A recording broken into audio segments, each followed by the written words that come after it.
आपने अपना घर ठेके पे दिया बनाने के लिए। जितना समय आपने ठेकेदार पे छोड़ा उसने उतना घर बना दिया। जब रह गया कुछ, आपने ठेकेदार को बोला भैया तुम निकलो, घर खाली करो, बस और नहीं। उसके बाद ठेकेदार क्या कर सकता है? ये बात बिल्कुल ठीक है, पुरुषार्थियों का पुरुषार्थ मैं हूँ, लेकिन जब सामने वाले की मैं ना होगी, वो मुझे फैलने देगा, मुझे अंदर से उद्यम करने देगा, मुझे प्रकट करेगा, मुझे सुनेगा, अपने मन बुद्धि को ताक पे रखेगा, तब तो उसके घट से मैं पुरुषार्थ कर पाऊंगा। भगवान अर्जुन का रथ संभाल सकते हैं, पहिया भी उठा सकते हैं, युक्तियां भी कर सकते हैं, पर अगर अर्जुन बीच युद्ध के मैदान में भगवान को धक्का मार के और सीट पे चढ़ बैठता और बोलता अब मैं अपने आप कर लूँगा, ऐसे में भगवान क्या कर सकते हैं? भगवान कहीं लाचार नहीं होता, हमारे अहंकार के आगे लाचार हो जाता है। भगवान कहीं हार नहीं सकता, लेकिन हमारे अहंकार के आगे वो जीत भी नहीं सकता। ये चीज़ भी समझ के चलनी चाहिए। इसीलिए कहा जाता है ईश्वर कृपा को आपको अपनी कृपा का आधार देना पड़ेगा। समर्पण करो आप, राजा जनक जैसा। गुरु को मंजिल तक ले जाने में कोई दिक्कत नहीं है, लेकिन आप इस बात को जानते हो, जितना जब जब आपने सौंपा है उतना भगवान ने संभाल लिया।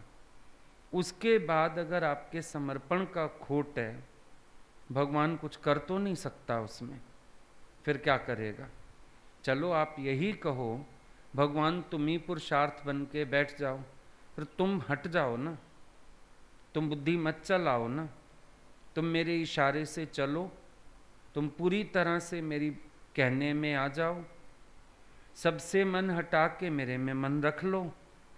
ना हो पाए फिर बात करना। बीच रास्ते में आके जिज्ञासुओं की एक स्थिति हो जाती है कि फिर वो अपने अहम में आ जाते हैं, फिर वो बहिर्मुख हो जाते हैं, फिर संसार का होश आने लगता है। ये दिक्कत है। नया नया उत्साह होता है, आप चलते रहते हो, बीच रास्ते में जाके आपको उलझन पैदा होती है। क्यों होती है? क्योंकि आपको होश आने लगता है, संसार की जागृति आने लगती है। एक तो अंदर ये महसूस हो जाता है अब हमने सत्संग सुन लिया, हम गिरेंगे नहीं। एक ये लगने लगता है अब तो हम बड़े पुराने हो गए, अब तो हम निश्चय में आ गए, अब तो हम ज्ञान भी अच्छा बोल लेते हैं। ये सब अंदर आ जाता है। तीसरी बीमारी लग जाती है, जो कहा जाता है गुरु तुझ जैसी बने ये जीवन मेरी। मूर्ख जिज्ञासु बाहर से गुरु जैसी जीवन की कॉपी करने लगते हैं, सोचते हमको भी दोष नहीं आएगा, पहनने घूमें खाएं, वैराग से परे हो जाएं। ब्रह्मज्ञानी वैरागहीन नहीं है, विवेकहीन नहीं है। जो ऐसा विचार करने की कोशिश कर रहा है वो विवेकहीन है, और विवेकहीन होते ही जिज्ञासु वैराग्यहीनता की अवस्था को प्राप्त होता है। इस बात को अंदर गांठ बांध लेना। विवेक धन से वंचित हुए, आप वैराग्य से वंचित हुए। जब आप गुरु की भी इन चीज़ों को कॉपी करने की कोशिश करते हो, आप उनके अंदर की स्थिति तो कॉपी कर नहीं सकते हो। ज्ञानी वैराग से ऊंचा उठा है, वैराग्यहीन नहीं हुआ है। ऊंचे उठना और एक चीज़ से हीन होना, दोनों में फर्क है।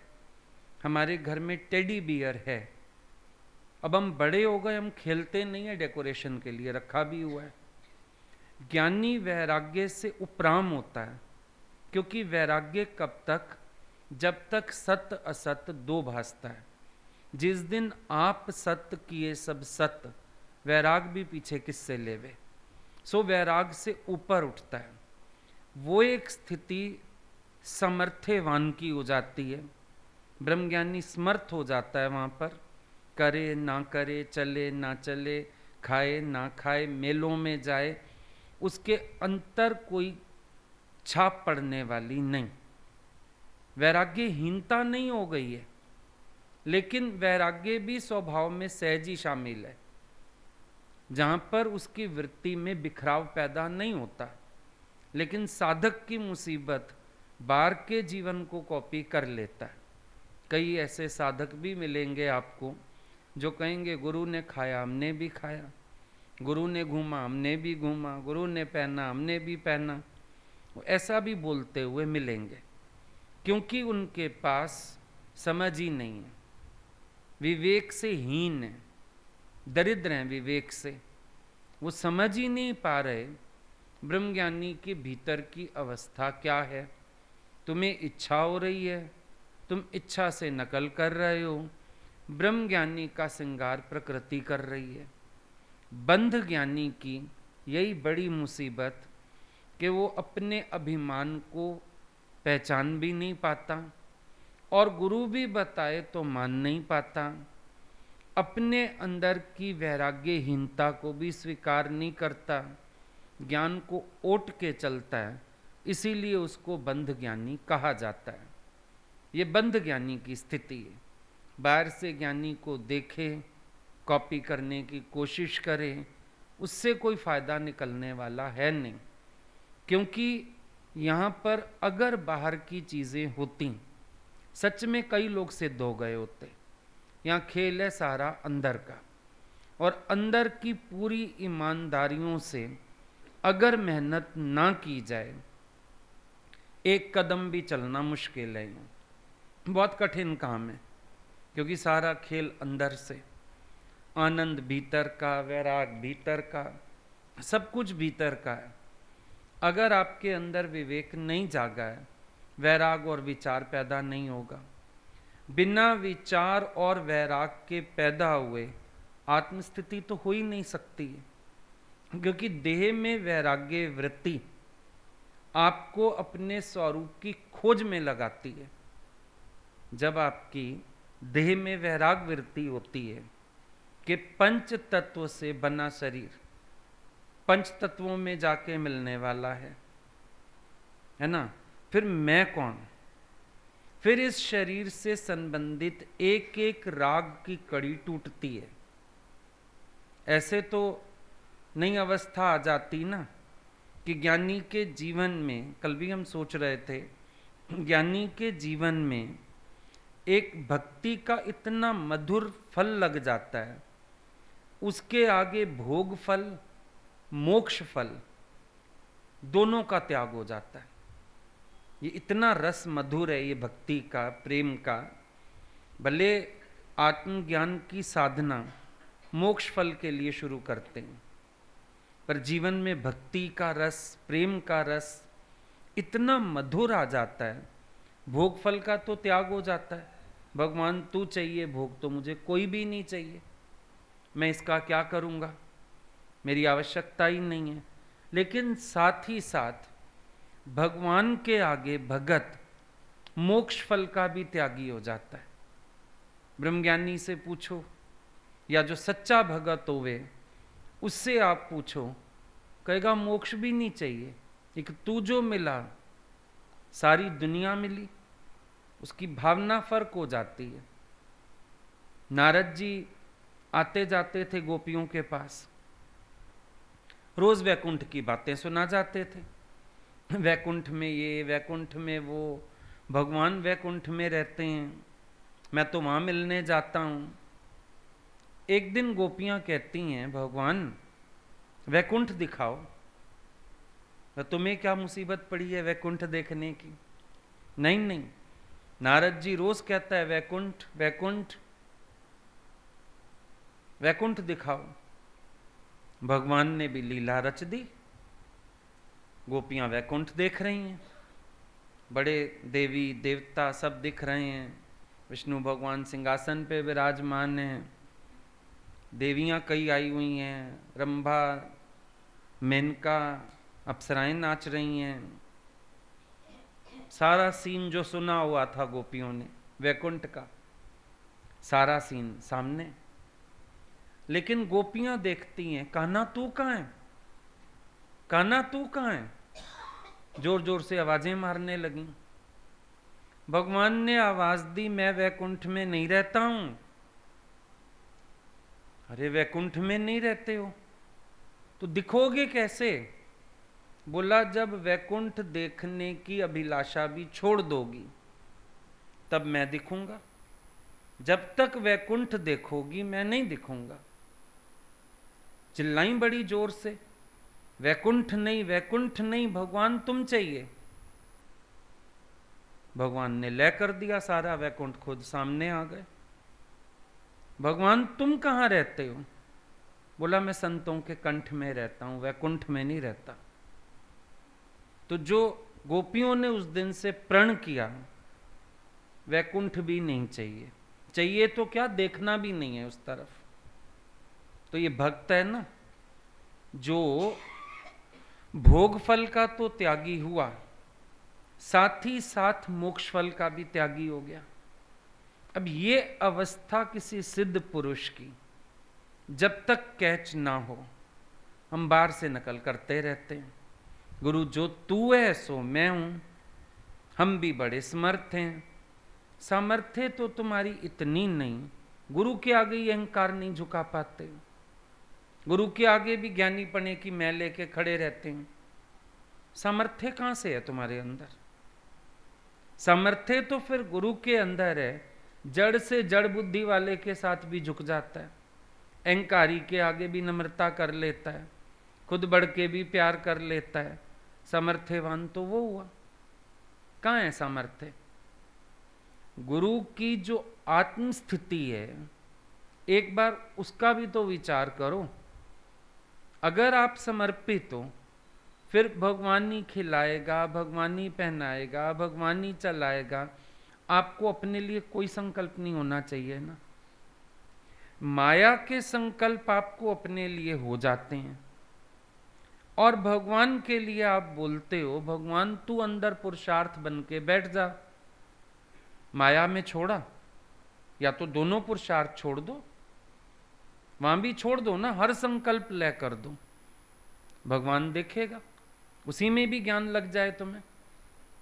माया को पकड़े हो, भगवान को ऑर्डर दे रहे हो, भगवान तुम पुरुषार्थ बन जाओ, तुम ऐसा कर लो, तुम हटो भी तो सही। एक गाड़ी को क्या दो ड्राइवर चला सकते इकट्ठे? साइड वाली सीट पे दो इकट्ठे बैठ जाएं, चाहे पतले पतले। ड्राइविंग सीट पे तो जितना मर्जी पतला हो एक ही बैठेगा, दो तो नहीं बैठ सकते। तुम सूक्ष्म अभिमान भी रखना चाहते हैं और भगवान से भी काम करवाना चाहते हैं, इम्पॉसिबल है। ये भी तो सोचो भगवान ने किसके लिए कहा है? मैं योगक्षेम का भार किसका उठाता हूं? जो मेरे में समर्पण करता है ना, जो मुझे समर्पित नहीं, उसका योगक्षेम क्यों उठा लूंगा? किस पुरुषार्थी का पुरुषार्थ मैं बनूंगा जो अपना पुरुषार्थ मुझे मान के पुरुषार्थ करेगा?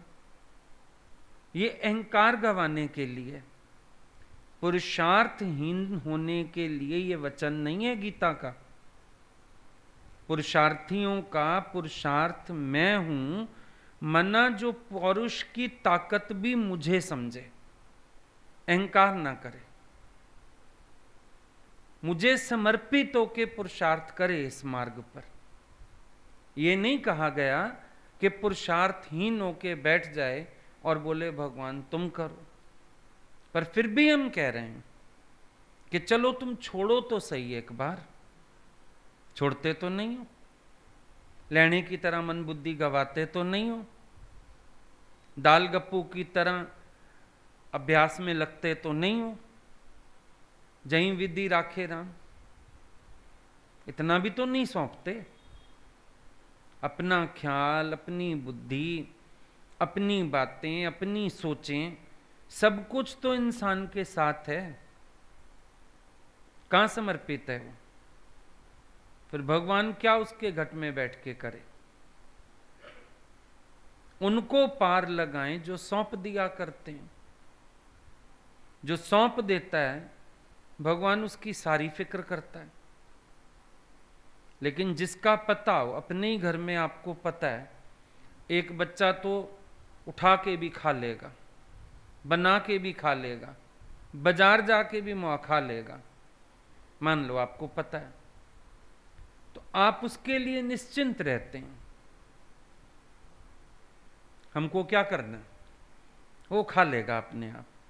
माँ कहीं बाहर भी हो ना, अरे तेरा बच्चा, वो खा पी बैठा होगा। और एक बच्चा ऐसा है, घर में भी गेस्ट है, वो एक बिस्किट भी नहीं खाता, आप ध्यान रखते हो उसका कि वो बच्चा तो रसोई में जाके एक बिस्किट भी नहीं उठाएगा, बना बना के देते हो, ला ला के देते हो। जो समर्पित होगा उसी का तो चिंतन होगा ना। समर्पित नहीं है कोई, भगवान उसका चिंतन क्या करे? मनुष्य की जो मन बुद्धि है ये उसका पीछा नहीं छोड़ती है, भगवान को भी चलाना चाहता है। जब माया के कार्य सामने आते हैं भगवान को भी सलाह देगा, भगवान से भी पहुंचना चाहेगा। ऐसे में भगवान क्या करेगा? आप खुद बताओ। जिस अर्जुन को कहा पुरुषार्थियों का पुरुषार्थ मैं हूं, उस अर्जुन का रथ तो भगवान ने चला लिया, तीर किसने चलाए थे? सामना किसने किया था? अर्जुन ने खुद किया था ना। इसका मतलब साफ है, इस वचन का पुरुषार्थहीनता से कोई मतलब नहीं है। अगर ऐसा ही होता, भगवान बोलते पुरुषार्थियों का पुरुषार्थ मैं हूं, अर्जुन तू बैठ जा, मैं तीर चलाता हूं। उनको जरूरत थी, वो बैठे एक चक्र दर्शन चलाते, काफी था। एक संकल्प से लेकर देते सारी दुर्योधन की सेना को, देरी थी क्या? लेकिन अर्जुन का पुरुषार्थ अर्जुन नहीं किया। फिर भी बबरीक से पूछा गया, भाई तुमने पूरे युद्ध में क्या देखा? उसने क्या बोला? एक चक्र चलता हुआ दिखा। चक्र कैसे चलता हुआ दिखा? अर्जुन का सारा पुरुषार्थ कृष्ण के हुक्म में था। अभी आपके घर में बहू आए शादी करके, अब उसको कुछ बनाना ही नहीं आता। आपने कहा बेटा आज मीठा बनाओ रसोई में, और फिर रसोई में आना जाना शुरू करना। गई वो रसोई में, आता कुछ है नहीं। आपने बताया दूध डाल, चावल डाल, ऐसे कर खीर बन जाएगी। जब बना के वो प्रेजेंट करे, कोई पूछता है बेटा खीर तूने बड़ी अच्छी बनाई, क्या कहेगी? मैंने नहीं, तो मम्मी जी ने बनाई। बनाई उसने, आप कहोगे नहीं नहीं इसी ने तो बनाई, मैंने हाथ भी लगाया। पर वो कहेगी आप बताते ना तो बनती ना। अब इसमें बहू का पुरुषार्थ कौन बना? सास बनी। बहू का पुरुषार्थ सास बन गई। हाथ पैर बहू के चलते हुए दिख रहे हैं, पर जो इशारा दे रहा है, गाइडेंस दे रहा है, महिमा उसकी है। ये है भगवान का मतलब। अर्जुन के तीर चलते दिख रहे हैं, अर्जुन युद्ध जीतता हुआ दिख रहा है, अर्जुन ने इतनों को मार डाला ये समझ आ रहा है, लेकिन फिर भी पुरुषार्थ कृष्ण का है। अगर हम लोग ज्ञान की दृष्टि से देखें, जो हम लोगों को गुरु ने दृष्टि दी है, अगर हम लोग उस ज्ञान की दृष्टि से देखें, हम आपसे सवाल करते हैं महाभारत का युद्ध किसने जीता? पांडवों ने जीता, कौरवों ने जीता, किसने जीता? युद्ध कृष्ण ने जीता। दिख रहा है पांडवों ने जीता, इतनी बार तो खता खा चुके दुर्योधन से, इतना वो दुराचारी आदमी है, इनको जीने देता वो? युद्ध जीत लेते ये लोग, क्या क्या तो खेल कर दिए उसने। तो युद्ध किसने जीता? युद्ध कृष्ण ने जीता, अर्जुन ने नहीं जीता। अर्जुन निमित्त है, पीछे भगवान कार्य कर रहे हैं। अर्जुन तो बीच बीच में डरा है, गुरुजन सामने आ गए, इनको कैसे तीर लगाऊं? बोला इसको भी लगा, इसने ब्रह्म ज्ञान नहीं सुनाया, इसने खाली तुम्हें राजवाज करना सिखाया, तीर चलाने सिखाए, इसको भी मार। आध्यात्मिक गुरु नहीं है ये, नहीं तो वहीं ठंडा पड़ जाता। एक गुरु को वैसे मरवाया, अश्वत्थामा आता है, युक्तियां की, पहिए उठाए।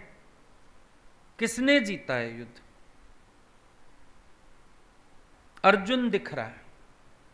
हम सबके जीवन में हम दिखते हैं। भगवान ही बोलते थे छोटेपन से आ गए, इन बच्चों ने तो अपने खिलौने वार दिए, लेकिन समझ आता था कि कोई कुछ करने वाला नहीं। आपका प्यार, आपका आकर्षण, आपकी दी हुई समझ, काम तो उसने किया। समझ तो ये आता था ना, तो विचार करके देखो आप। पुरुषार्थियों का पुरुषार्थ में कैसे बनता हूं कि जो समर्पण करता है उसके जीवन को मैं चलाता हूं, उसको मैं बताता हूं। लेकिन जिसका समर्पण नहीं है उसको गुरु मार्ग भी दे। अभी समझो कोई भूल करके आता है, कोई प्रश्न करता है, कोई गलत चलता है, एक एक घंटा भी गुरु उसको वाणी देता है, गाइडेंस देता है। अगले ने उसमें से क्या चुना? कौन से वचन पर चलने का उसने संकल्प किया? समझो गुरु कभी कठोरता भी दिखाता है, आंख भी फेरता है, फिर अगले ने रिझाने का प्रयास किया और जान छुड़ाने का प्रयास किया। विचार करो। गुरु कभी कभी दंडित भी करता है, पर अगला उस दंड में भी आनंद मनाने लगे तो कोई क्या कर सकता है? ये भी तो सोचो ना। बच्चे होते हैं ना, कईयों को मां दंड देती है। एक बच्चे को मां ने दंड दिया, कमरे में बंद कर दिया।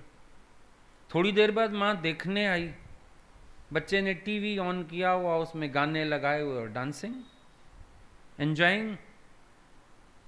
बाथरूम में बंद कर दिया। थोड़ी देर बाद जाके देखा, बाथरूम में उसने टब भर लिया पानी का और वहां मौज मनाई हुई थी। अगले को दंड ही नहीं लग रहा तो क्या हो सकता है? ये भी सोचने जैसी बात है। भी दंड ही नहीं लग रहा, अगले को अंदर ये विचार ही नहीं चल रहा, अफसोस ही नहीं लग रहा, भाई मेरे को चरण शरण से दूर किया, मेरे कर्म नहीं ठीक हैं, मैं अपने को साध डालूं, पान अगला खुश हो गया। वाह भाई वाह। समझो आज हम आपको बोलते हैं भाई जाओ यहां से, अब मैंने तो गुस्से से कहा जाओ, आप सोचो चल घर से तो निकली खड़ी हूं, कहे खड़ी हूं घर में कि शाम तक आऊंगी, ऐसे करती हूं मैं कनॉट प्लेस चली जाती हूं, खाती पीती भी जाऊं, शॉपिंग भी करती जाऊं। अब हम तो कुछ नहीं कर सकेंगे ना ऐसे में। या आप आस पास वालों को बोलो जैसे तुम आके चले जाते हो, आज मेरी भी छुट्टी हो गई तुम्हारे साथ, अब मैं क्या करूं उसमें बताओ। ये तो आपकी बुद्धि की जड़ता हुई ना। हमने तो आपको शर्मिंदा करना चाहा कि अगर आप हमारा कहना नहीं मानते तो हमारे पास बैठ के क्या करोगे, हम समय भी क्यों दें। पर आप उसका पछतावा करो, योग्य बनने की कोशिश करो, आपका थोड़ा सा पुरुषार्थ दिखे, शर्मिंदगी दिखे, तो हमारी करुणा बरसेगी कि नहीं, और उसमें कृपा बरसेगी कि नहीं। थोड़े से ही प्रयास से एक बच्चे को आपने पेपर में कम नंबर आए डांटा, आपने थोड़ी देर बाद देखा आज खेलने भी नहीं जा रहा, चुपचाप किताबें उठा के बैठा है, अब आपके मन में क्या आता है? फटाफट दूध का गिलास बनाओगे, ब्रेड बनाओगे, पिन्नियाँ बनाओगे, बेटे खा ले। बस मैं भी तो यही कहती हूँ, मैं नहीं कहती खेलने मत जा, थोड़ा खेल बेटा, यही पढ़ लेता ना पहले। अचानक पलटे आपके नहीं पलटे। जिस गुरु को हम करुणा स्वरूप बोलते हैं, जिस गुरु को हम दया का सागर बोलते हैं, जिस गुरु को हम क्षमाशील बोलते हैं, क्या वो हमारे थोड़े से पुरुषार्थ में अपनी गति दे के उस पुरुषार्थ को मंजिल नहीं देगा? सोच के देखो। पर ये है ना, वेंटिलेटर भी डॉक्टर का तब चलता है जब अपने फेफड़े कुछ काम कर रहे हैं, जब अपने फेफड़े पूरे जीरो हो जाएं। डॉक्टर का वेंटिलेटर फेल हो जाता है, डॉक्टर बुला के दिखाता है, देखो जी आपका पेशेंट डेड है, वेंटिलेटर लगा हुआ है, आप कहें तो उतारें। पूछते हैं, घर के लोगों को बुला के दिखाया जाता है वेंटिलेटर लगा हुआ, कि तुम कह दो वेंटिलेटर हटाया होगा तो डेथ हो गई। कहते हैं देखो वेंटिलेटर चल रहा है पर सारी लाइनें सीधी हो गई, ईसीजी वाली और सब, बीपी 0 आ चुका है, पेशेंट इज नो मोर। अब आप कहें तो हम हटा दें ये चीज़ें, साइन करके देने पड़ते हैं, अभी हटा लो अब, है ना। तो जब तक अपने फेफड़े काम कर रहे हैं तो वेंटिलेटर भी चल रहा है। वेंटिलेटर क्या कर लेगा? आपकी थोड़ी सी कृपा अपने ऊपर। देखो एक बात ये भी याद रखना, तकलीफ तो गुरु को भी होती है। कोई केस अगर बिगड़ता है गुरु का भी, कोई माया में जाता है, गुरु को भी तकलीफ तो होती है, लागत तो उसकी भी लगी पड़ी है। वो चाहेगा कि कोई बिगड़ जाए, कोई मंजिल तक ना पहुंचे, वो एड़ी चोटी के जोर लगा देता है, साम दाम भेद, आखिर में दंड नीति भी अपना लेता है। शायद बुल्ले शाह के लिए गुरु ने दंड नीति अपना दी, लेकिन उसका परिणाम ये निकला कि बुल्ले शाह तो गुरु के गले का हीरा हो गया। बुल्ले शाह के कारण गुरु जाना जाने लगा। और अगर बुल्ले शाह कोठे पे बैठ के वैश्या के पुरुषार्थ कर रहा है, नींद गुरु की भी उड़ी हुई है। अफजल ही देखता था रोज झोपड़ी की खिड़की से, जाने कहाँ झांकते हैं, क्यों चंद्रमा को देखते हैं। फिर वो समझता था ये इनका जो आंतरिक संबंध जुड़ा हुआ है, आध्यात्म के क्षेत्र में और व्यवहार के क्षेत्र में अंतर बहुत है। व्यवहार में इंसान सोचता है जा तू अपना राजी, मैं अपना राजी। आध्यात्म में गुरु को पीड़ा होती है, हमारे लिए दर्द होता है, और पर जब तक उस दर्द का एहसास हमें खुद को ना हो, हमारा पुरुषार्थ शुरू नहीं होता। हमारी बहिर्मुखता जाती नहीं, हमारी बहिर्मुख वृत्ति खत्म होती नहीं। हम मस्त रहते हैं, खुश रहते हैं, मौज में रहते हैं। मैं तो खाली आपको बोलूं नाराजगी से, जाओ आप अपना बोरी बिस्तर ही उठा के चल दो, चलो अब तो फिर कभी कभी आना होगा, कभी कभी, तो इसका मतलब साफ है कि तुम्हारे मन की मंशा पहले से ही गलत है।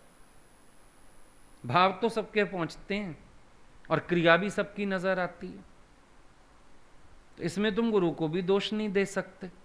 उनका तो ये भी पुरुषार्थ है। शिष्य आया, मैं सारी दुनिया छोड़ के गुरुजी आपकी शरण, लाद दे मारी कस के, 4 डायलॉग और बोल दिए, मैं सबको छोड़ के आया, मेरे पीछे क्यों पड़ा है, ऐसे ऐसे बोल के वो पेड़ के नीचे गिरा। सारी रात पड़ा रहा, कोई ना देखने आया। जब गुरुजी ने लात मारी, देखने कौन आएगा। सुबह उठ के आया, गुरु के पैर पकड़ लिए, बोला आपने जो लात मारी है तो आपने बड़ा पुरुषार्थ किया मेरे लिए। क्यों? वो लात पड़ते ही जो उसकी एक आखिरी अड़ रह गई थी, गुरु ने वो भी काट दी। मेरे में भी मन मत रख, अपने में रख। बोला मेरे को आत्मानुभूति करा दी आपने तो लात मार के। तो गुरु की तो दंड नीतियां भी पुरुषार्थ हैं गुरु का, अगर किसी के भेजे में दिमाग हो तो। बात तो ये, राजा जनक को 3 थप्पड़ मारे गुरु ने, देखने में आपको दंड नीति लगेगी, वहीं खड़े खड़े अपनी सामर्थ्य दिखा दी कि तू समर्पण कर तो मैं समाधि यूं दे सकता हूं। दिखा दी सामर्थ्य, वहीं खड़े खड़े दिखा दी कि ला बेटा तू तन मन धन दे। उसने क्योंकि पूछा था कि फूल तोड़ने में देरी है, ज्ञान आने में देरी नहीं है, शास्त्र कहते हैं। शास्त्र तो कहते हैं मैं करता हूं, आजा। वो जड़ है, मैं चेतन हूं, महाचेतन हूं। यही दिखाया, तू सौंप, तन मन धन दे। तन मन धन वाणी गुरु डेई, पेंजा बंधन कटे सभेई। तन मन धन दे के तुम सीखते हो ज्ञान, फिर वाणी समर्पित नहीं करते हो, फिर जड़ हो जाते। तन मन धन वाणी चारों, तन मन धन वाणी गुरु डेई, पेंजा बंधन कटे सभेई। गुरु बंधन काट देगा। यही तो दिखाया राजा जनक को। ज्ञान के प्रश्न उत्तर तो बाद में चले। 1.5 दिन समाधि में खड़ा था, एक पैर घोड़े के रकाब में, एक नीचे। मतलब पैर नीचे आए तेरा मेरे को उतनी इंतजार भी नहीं, मैं तो यहीं खड़े खड़े समाधि दे सकता हूं। तू बोल, सौंपता है। तू बोल, ईमानदारी से मेरा बनता है। तू बोल, तू निरसंकल्प होता है। तू बोल, तू देह की भावना छोड़ता है। बात तो यहां अटकी ना आके। और अगर जनक ने सौंप दिया, अब गुरु ने तो राजाई का भी हक छुड़वा लिया। ला, तन भी मेरे हुक्म के बिना नहीं हिलेगा, मन भी नहीं सोचेगा, और धन भी मेरा ही अधिकार हो जाएगा। अब इतनी सख्ताइयों में कोई चल सकता है? और देखो, अपना अपना पता होता है। अगर मुझे पता है मेरी बहिर्मुखता ज्यादा है, मुझे गुरु की सख्ताइयां ज्यादा ओढ़ लेनी चाहिए, मुझे उनके अंडर और मर लेना चाहिए, क्योंकि मुझे पता है कि ये पुरुषार्थ मेरे से नहीं हो रहा। मुझे पता है मैं अपने आप को खुद कंट्रोल नहीं कर पा रहा, तो मुझे उनकी देखरेख में मरना चाहिए। रोए जितना मर्जी मेरा मन, पीटे चिल्लाए। देखो, एक स्टेज पे आके अपने मन पे दया करनी भी तो बंद करनी पड़ेगी ना। आप जो अपने मन से मिल बैठो, आप जो अपने पर दया करने लगो, तो गुरु की युक्तियां सारी बेकार है। आप गुरु से मिलो ना, मन को बोलो तू इसी लायक का, खा इनका भूंडा, खा इनके जूते, पड़ा रहे यहीं पर, मैं तेरे को हिलाऊंगा नहीं, यहां से लात मारें चाहे वो। एक बार अगर आप अपने मन से दुखी हो, तो आप अपने मन को कस के बिठाओगे भी तो सही ना यहां पे, कि वो देखें ना देखें, सुने ना सुने, पड़ा रहूंगा, भक्ति करता रहूंगा। कभी तो भनक पड़ेगी कान, किसी दिन तो भनक पड़ेगी उनको मेरी भक्ति की। ठोकर लगा के मैं तेरे रास्ते पे पड़ा हूं, मारो ठोकर भी मारो, तो भी मैं आपके रास्ते में बार बार आऊंगा। किसी दिन तो गले लगाओगे। तो जब तक अपनी कृपा ही नहीं करेगा कोई, हरि क्या करे, गुरु क्या करे, खुदा क्या करे? वो तो तरह तरह से आजमाइश करेगा ना, कहां से जागृति आ जाए, कहां से चेतन हो जाओ, कहां से विवेकशील हो जाओ, तुम्हारी जीवन का कोई अर्थ सिद्ध हो जाए। पर अपना हठ, अपना अभिमान, अपनी बातें हम छोड़ना ना चाहें तो कोई क्या करेगा? या मान लो आपको मैं बोलूं थोड़ी सख्ती करूं, और आप ऊपर से क्या बोलो, देख लो, बता दो आप एक बार, नहीं तो मैं अपना एक तरफ हूं, ये थोड़ी है मेरे को माया में सुख नहीं। तो हम कहेंगे ना, वही रास्ता ढूंढ लो फिर जाके। अगर देखो, फकीर किसी की धमकियों के आगे तो झुकने वाले होते नहीं होते। आया ना सिकंदर अरस्तु गुरु को लेने, उसने इतना राजाई लिबास, गहने शहने, घोड़े पे चढ़ के आ गया। ए संत, उसकी मां ने बोला था 3 चीज ले आना, भारत से आएगा ना, गीता, गंगा जल और सच्चा संत। गीता तो मिल गई, 2-2.5 रुपए में मिलती, उस टाइम तो और सस्ती होगी, गोरखपुर वालों की प्रेस थी, मिल गई। गंगा जल भर लो जितना मर्जी, कौन रोकने आता है, ले जाओ। बाकी बचा संत। अब ढूंढा संत, सच्चा संत मिलना कौन सा आसान है। बड़ी मुश्किल से पता चला फलां जगह सच्चा संत एक रहता है। पहुंचा, उसको लगा संत है तो जरा ताम झाम होगा, वहां तो कोई था ही नहीं, नंग धड़ंग बाबा एक, चारपाई बिछा के धूप में बैठा हो। पहले पूछा किसी से, यही है? बोला हाँ यही है, अरस्तु गुरु हैं। ए संत, तुम्हें हमारे साथ चलना होगा। वो आंखें तरेर के कहता है, क्यों, तेरे बाप का नौकर हूं क्या, चलना होगा। शक पका गया एक बार तो पीछे पूछता है, पता है मैं कौन हूं? बोला हाँ, इस समय तो एक भिखारी है, मेरे को लेने आया, भिखारी है। सड़ गया, तलवार निकाल ली। बोला अभी तेरी गर्दन अलग कर दूंगा। संत ने आंख में आंख डाल ली। मार, किसको मारेगा, किसको मारेगा? शरीर को मार दे, मेरे तक तेरी पहुंच नहीं। भागा सिकंदर वापस। संत सिर फिरे लगते हैं ऐसों को। मां को संदेशा भेजा, संत ना, भारत के संत तो कहती है संत ले आना, संत सिर फिरे हैं यहाँ के, आता ही नहीं, तो अकड़ा हुआ है। मां थोड़ी सुजाग थी। बोला तू कैसे गया था? मैं घोड़े पे चढ़ के लश्कर लेके। मां ने बोला ये तब भी तो उन्होंने तेरे को इतना रूप दिखा दिया अपना, क्या करूं?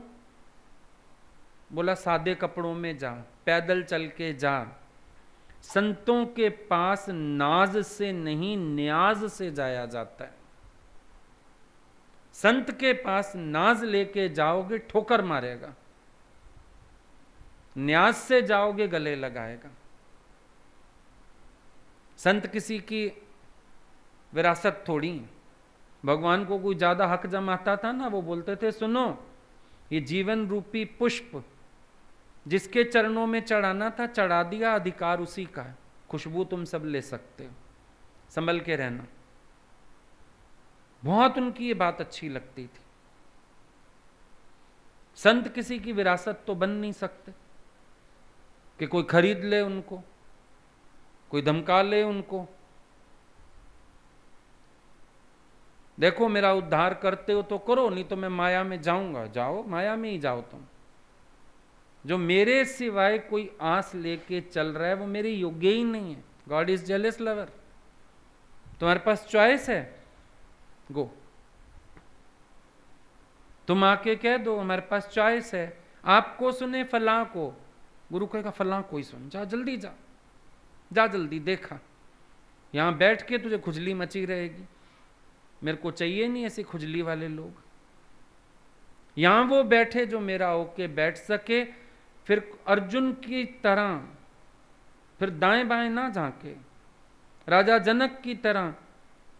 गीता भगवान बोलते थे अगर राजा जनक कहता ना गुरुजी आपके जैसे कई संत हैं ऐसा ज्ञान सुना रहे हैं, वो एक लात मार के बाहर निकालते। यहां आवश्यकता नहीं है, दफा। बैठ तो समर्पित भाव से बैठ ना, गरज से बैठ। संतों को हमारी गरज दिखती है ना, तब पिघलते हैं। क्यों बिगले बुल्ले शापे गुरु? गरज दिखी, गरज। इतने सालों से, महीनों से यत्न कर रहा है, इसको गरज है मेरी, मेरे बिना इसका गुजारा नहीं है। जब गरज दिखती है तो कृपाल होते हैं। जिसको गरज नहीं है मेरी, मेरे को उसकी जरूरत नहीं। गर्ज से बैठना चाहिए। संत को कभी ये मत बताओ तू नहीं तो और सही, और नहीं तो और सही। वो कहेगा चल जल्दी निकल यहां से, जा खाया धक्के जो तूने खाने, जो धूल चाटनी है चाटा, जो विष्ठा खानी माया की खाया जाके। खबरदारियां आया तो पैर भी मत रख मेरी दहलीज पे, पर यहां तब पैर रख अगर तेरे को गरज है कुछ पाने की।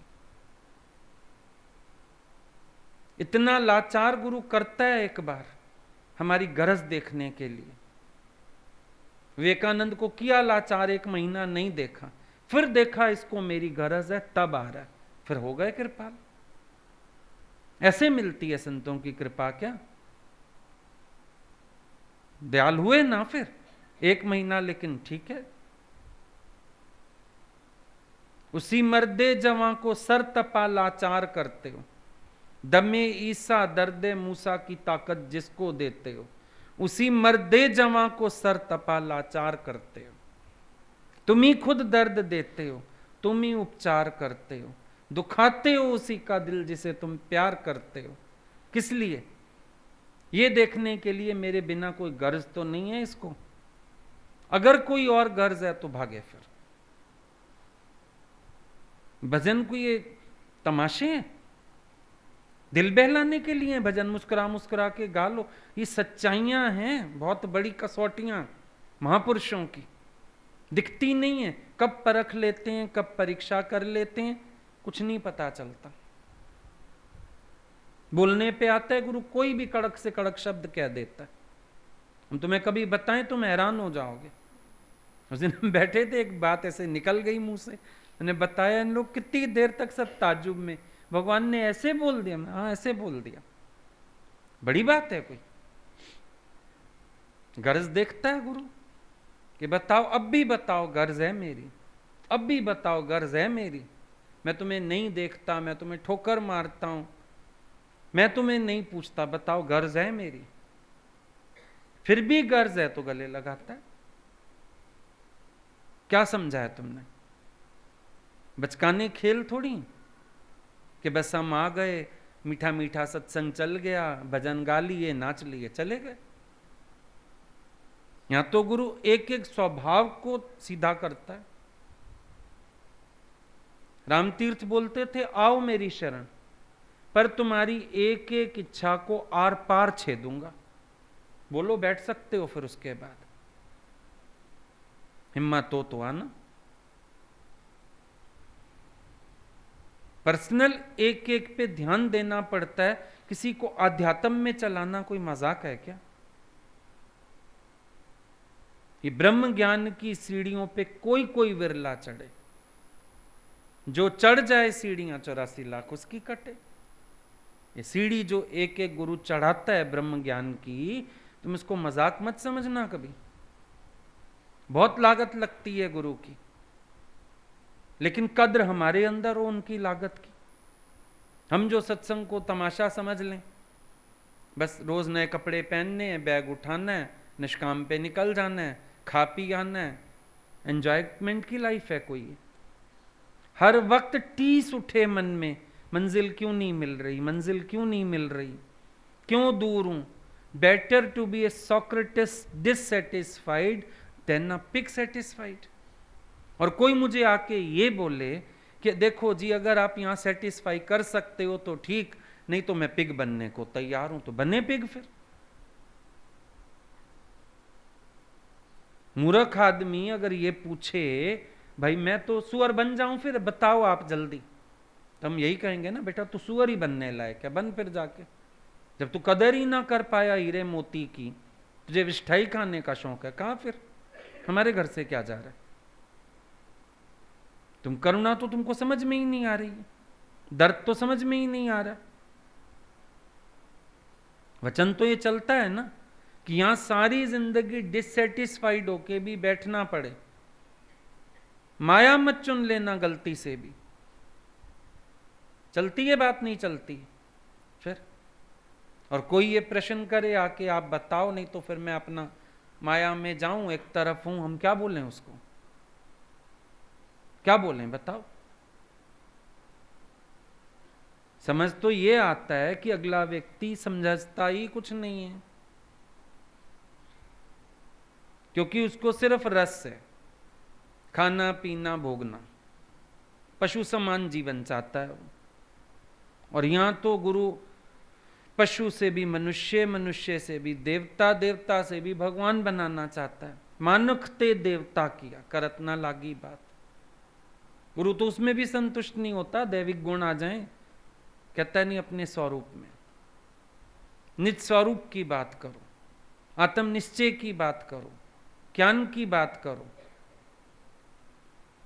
गुरु से एक एक एक एक करके ना अपनी खाल खिंचवानी पड़ती है स्वभावों की। जब तक गुरु खाल ना खींचे बात नहीं बनती।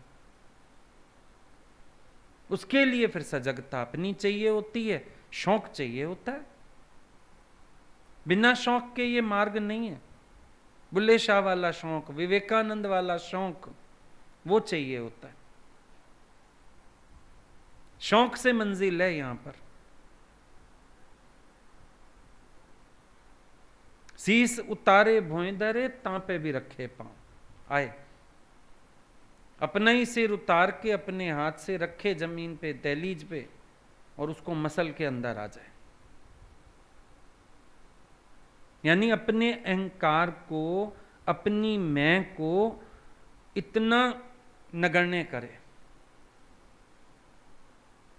गुरु के दर पे हस्ती नहीं बनाई जाती, हस्ती मिटाई जाती है। भक्तों के जनाजे नित्य यहां पर खूब सजाए जाते हैं। यहां भक्तों के जनाजे सजते हैं। जानते हो जनाजा, शव यात्रा, मुर्दा उठाते हैं ना मुसलमान लोग, उसको जनाजा बोलते हैं। जनाजे में जा रहे हैं, शव यात्रा। तो भक्तों के जनाजे नित्य यहां पर खूब सजाए जाते हैं। पहले तो जनाजा ही सजेगा, ऐसे थोड़ी कोई अंदर से बैलेंस आ जाता है, विकार खत्म हो जाते हैं, बातें खत्म हो जाती हैं। गुरु एक कुशल कारीगर है और एक एक को आध्यात्म की ऊंचाई छुआता है। मजाक नहीं बनाया है उसने, क्या बस वो बैठा हुआ है अपना टीआरपी बढ़ाने के लिए, जैसे न्यूज़पेपर वाले होते हैं, बस मेरे भगत बढ़ जाएं, बस ऐसा हो जाए वैसा हो जाए। ये कोई तमाशा नहीं है यहां पर। और अगर कोई ऐसे करते भी हैं तो पाप कमाते हैं। तुम गुमराह कर रहे हो किसी को, सावधानी है। अपने जीवन के प्रति खुद इतना दर्द हो, पहले मुझे मंजिल मिले।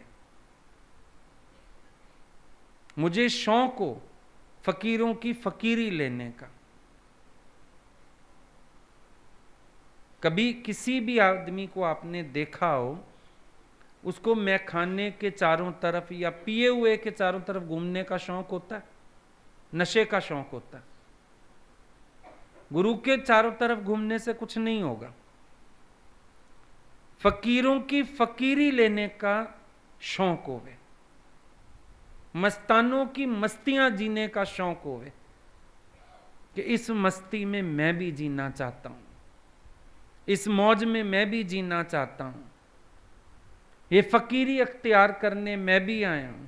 गुरु जो मर्जी ले लो फकीर।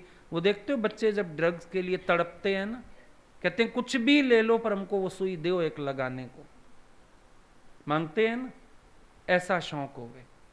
गुरु तन मन धन को स्वाहा कर दो मेरे, आशियाना जला दो मेरा, पर मुझे ये मस्ती दो, मुझे अंदर की ये मौज दो। संतों से ये लेने आया जाता है, गर्ज होती है। संतों के चारों ओर घूम के क्या मिलेगा? परिक्रमा कर जाओ, शराब के मटके की परिक्रमा कर लो, क्या होगा? पीनी पड़ेगी। महापुरुषों से लेनी पड़ती है। पिला दे वे शामा अपने नाम दी मस्ती, दरखास्त करनी पड़ती है। कृपा करो, हमको भी ये नशा दो, हमको भी ये नाम खुमारी दो, हमारे पर भी कृपा करो, एवज में जो लगे दाम लगे। हर योनि में तो खाया पिया भोगा सोया, क्या नहीं किया। मसा तो अब जागने का समय, मसा तो अब अवतार से मिलने का समय, मसा तो अब जागृति आई है, तो बेपरवाही हो जाए हर चीज से। और सिर्फ एक वही दिखे, उनकी भी मस्ती दिखे। अर्जुन ने मछली की पुतली में तीर मारना है, वही देखता है। संतों से हमने उनका संतपना लेना है, संतों से हमने फकीरी लेनी है, संतों से हमने नशा लेना है। हमारी निगाह उसी पे हो ना, वही चाहिए। एक लड़की पसंद कर लो, किसी पार्टी में मिल जाए, रिश्तेदारी में ही है, पूरी पार्टी में निगाह उस लड़की पे होती है। कहाँ गई, कहाँ बैठी, कहाँ उठी, बड़ी प्यारी, मेरी तो नजर ही नहीं हट रही थी, बस कल ही जाऊंगी रिश्ता लेके इसके घर। इतने महापुरुष पसंद आते हैं, निगाह ही ना हटे, इनकी वो मस्ती चाहिए, इनकी वो मस्ती चाहिए, इनका वो खुमारी चाहिए। आता है ख्याल? बाहरी बातें करते हो सब।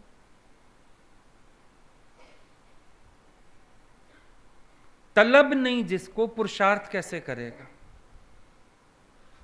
तलब ही नहीं जिसको, गुरु की कृपा को कहां से कैच करेगा? तलब तो चाहिए, अपने अंदर तलब सच्ची होगी तब तो कैच करोगे ना कि उनकी कृपा क्या बरस रही है। बोला ही जाता है संतों के आगे, दादाजी का वचन है सिंधी में, संतों के आगे कैसे खड़े होना चाहिए? बोले जैसे समुद्र के आगे झोली फैला के खड़े रहो, पता नहीं कौन सी लहर के साथ मोती आ जाए और झोली भर जाए। संतों के पास ऐसे रहना पड़ता है, हमेशा झोली फैला के, पता नहीं कब चलते फिरते कब मौज में आ जाएं।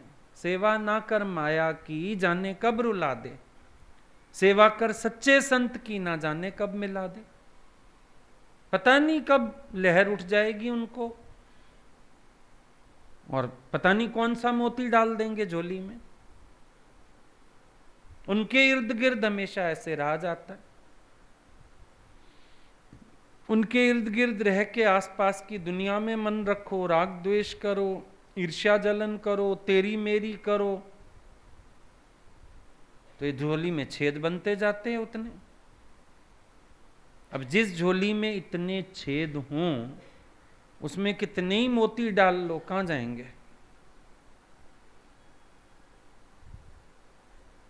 गए दोबारा पानी में। ऐसा नहीं है कृपा नहीं होती, पर कृपा सहजनी ना आए तो कृपा लौट जाती है। सहजनी भी तो आए कृपा, और वहां भी एक पुरुषार्थ है उस कृपा को सहजने में भी। अब मां बाप तो बना के दे देते हैं चीजें दहेज में, शादी हुई दहेज में आपने हीरे की अंगूठी भी बना के दे दी लड़की को। हमारी को चीज संभालनी नहीं आती तो क्या करेगी? कहीं अंगूठी गिराई, कहीं चेन गिराई, कहीं कुछ गिराया ही। फिर कहेगी मम्मी और बना के दो। मां कहेगी पहले कर्जा लेके शादी की, अब कहां से बना के दूं तेरे को? चलो चीज बना के मां ने दे दी, कई बार अपनी भी दे देते हो आप लोग, अगली को संभालनी तो आए, उसको संभालनी ही नहीं आई, गिरा बैठी। वाणी, संकल्प, दृष्टि, गुरु कहां से ताकत नहीं लगाता अपनी कृपा करने के लिए, लेकिन आगे कोई लेनदार भी तो होवे, लेना भी तो होवे। सेम कृपा बरस रही है, लेने पर भी बाबा, बुढ़े पर भी। बुढ़ा बाबा बुद्धि चला चला चला चला आधा ही रह गया, लहणा जी ने समेट ली कृपा। संत जब जब आते हैं ना, अवतार आते हैं, वो बाहें फैला के पुकारते हैं, मुझे कोई समेट सकता है, मुझे कोई बटोर सकता है, ले लो। आ गई गंगा तो स्वर्ग लोक से, शिव जी समर्थ मिले जिनकी जटाओं में आके समाई। मिल ही नहीं रहा था कोई समर्थ, भगीरथ ने पुरुषार्थ कर लिया, आज्ञा भी मिल गई, गंगा आ जाएगी धरती पे, चलो विष्णु के चरणों से अब वो आ जाएगी धरती पे। गंगा कहे मुझे संभालेगा कौन, धरती पे मुझे संभालेगा कौन? फिर शिव ने हामी भरी। शिव माना जो शव हो चुका और इदम ब्रह्म को प्रकट कर चुका, वो शिव। वो शिव जो संसार के विष पीने की ताकत रखता है, वो शिव जो मैदान से ऊपर उपरांता में ऊंचाई पे कैलाश पे रहता है, वो शिव जो पत्नी होते हुए भी गृहस्थी नहीं है, पुत्र होते हुए भी संसारी नहीं है, वो शिव इस गंगा को धारण कर सकता है। संत भी कहते हैं मैं ज्ञान रूप हूं, वाणी गुरु, गुरु है वाणी। अब मुझ ज्ञान गंगा को कर लो धारण, कौन संभालेगा? आओ, कौन संभालता है? जब तक तेरे अंदर शिवत्व नहीं जागेगा तो मुझे संभाल ही नहीं पाएगा। शिव का वैराग जागे, मन की कड़वाहटें पीने का दम होवे, उपरामता होवे, वैराग वृत्ति होवे, संसार में असंसारी होवे, तब तो संभाल पाएगा ना। ऐसे कैसे संभालेगा? हामी तो भर गई, गंगा आ रही है, अब वो गंगा का कहां जाना है बताओ? अगर सीधी गंगा गिरती धरती पर, धरती उलट जाती, वेग नहीं सह सकती थी, धरती डगमगा जाती। वो वेग शिव ने सहन किया।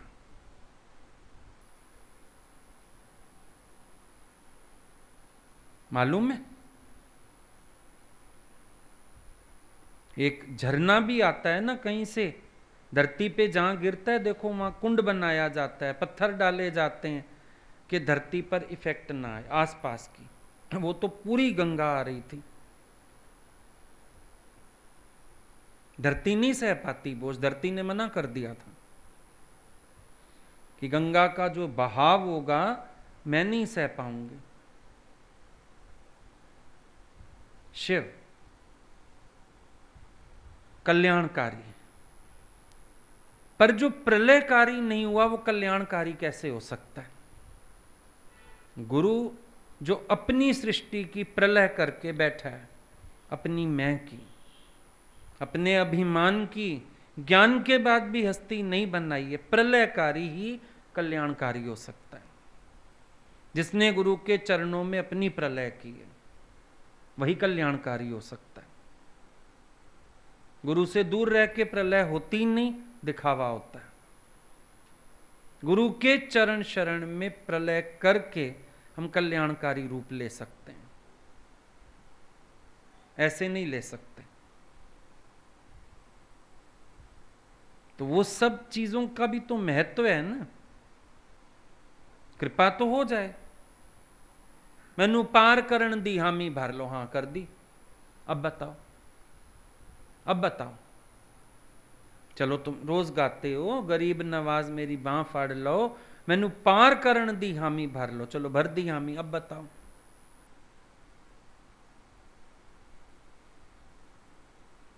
दे दिया तुम्हें आईएएस में एडमिशन, अब बताओ। दे दिया तुम्हें एमबीबीएस में एडमिशन, अब बताओ।